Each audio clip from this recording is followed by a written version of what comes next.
गच्छामि तत्र ताहं गच्छामि तत्र त्राहं गौर्यथा सुतवत्सला गौर्यथा सुतवत्सला। हे चतुर्भुज, जहाँ जहाँ भागवत की कथा होती है वहाँ वहाँ मैं उसी प्रकार जाता हूँ जैसे पुत्र वत्सला गऊ अपने बछड़े के पीछे पीछे जाती। श्री कृष्ण ब्रह्मा जी को कहते हैं।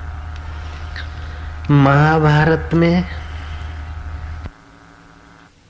और रामायण में, महाभारत काल में कौरवों का पतन तब शुरू होता है जब धर्मात्मा विदुर का अपमान होता है। धर्मात्मा विदुर, भगवत भक्त विदुर जब वो घर छोड़ते हैं तभी उस घर का सत्यानाश होना शुरू होता है। और रामायण में जब विभीषण घर छोड़ते हैं, लंका छोड़ते हैं, तब से पतन शुरू होता है।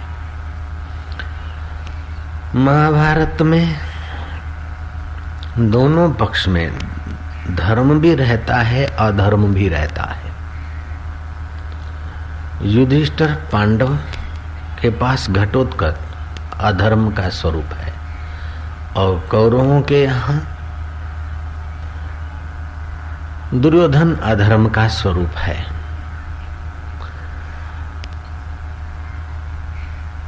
और कौरवों के यहाँ धर्म का स्वरूप विदुर रहते हैं और पांडवों के यहाँ धर्म का स्वरूप भगवत भक्त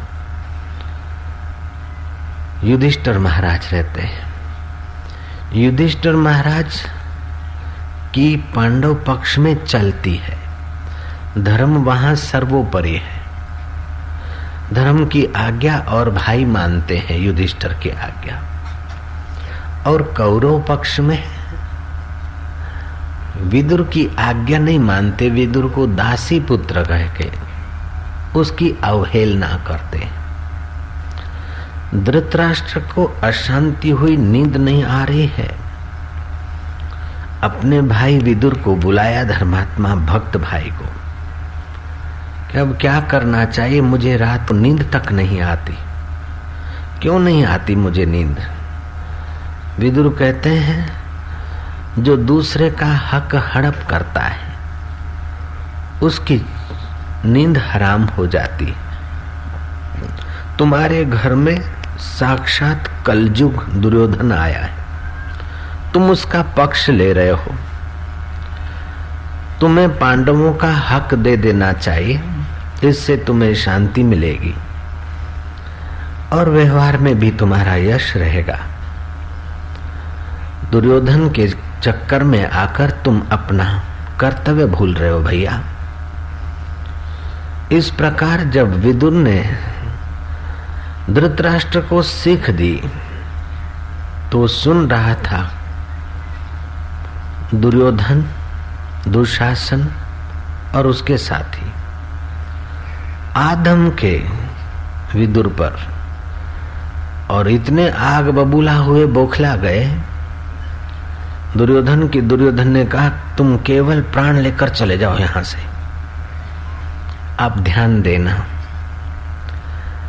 धर्मात्मा में और भक्त में कुछ फर्क है। धर्मात्मा तो धर्म युद्ध करता है, लेकिन भक्त युद्ध के पचड़े में भी नहीं पड़ता। जिससे भगवत भाव नष्ट हो वो काम भक्त नहीं चाहता।